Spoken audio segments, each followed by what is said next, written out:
Hello friend, আজকে আমার recipe হলো চিংড়ি মাছের মালাইকারি। এখানে দেখো চিংড়ি মাছের মাথা, সুর, পাগুলো সুন্দর করে কেটে পরিষ্কার করে নিয়েছি। আমি চিংড়ি মাছের খোসাগুলো পুরো ছাড়াইনি, কারণ বানাবো আমি মালাইকারি। পুরো খোসা ছাড়িয়ে দিলে ভাজার পরে দেখতে খুব একটা ভালো লাগে না, সেই কারণে।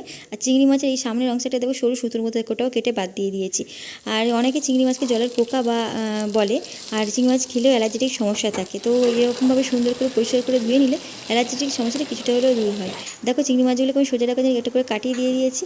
আর হালকা তেল গরম হওয়ার পর চিংড়ি মাছগুলো এপিট করে নাড়াচাড়া করে নিয়েছি। বেশি ভাজার দরকার, যেহেতু বানাবো মালাইকারি। এখানে দেখো নারকেলের দুধ আর পোস্ত, চালমগজ, কাজু আর কিছুটা নিয়েছি আমি সর্ষে দিয়ে পেস্ট করে এখানে কড়াই দিয়ে তেল দেওয়ার পরে হলুদ, লঙ্কা, জিরে, ধনে আর পরিমাণ মতো নুন চিনি দিয়ে দিয়েছি। যেমন আদা রসুনের পেঁয়াজ, টমেটোর পেস্ট দিয়ে দিয়েছি। তারপর নাড়াচাড়া করে ওই পেস্টটাও দিয়ে দিলাম। ভাজা চিংড়ি মাছগুলো দিয়ে চাপা দিয়ে রাখবো কিছুক্ষণের জন্য। তো রেডি হয়ে গেল আমার চিংড়ি মাছের মালাইকারি। আর যদি নারকেল দুধ তোমাদের কাছে অ্যাভেলেবেল না থাকে, অবশ্যই গুঁড়ো বা লিকুইড দুধ দিয়ে বানিয়ে খেতে পারো, তাতেও খুব একটা টেস্টে ফারাক হয়, তা নয়। তাহলে গরমা গরম ভাতের সাথে সার্ভ করো। চিংড়ি মাছের মালাইকারি রেসিপিটা কেমন লাগলো অবশ্যই জানিও। চ্যানেলটাকে অবশ্যই সাবস্ক্রাইব করে দিও।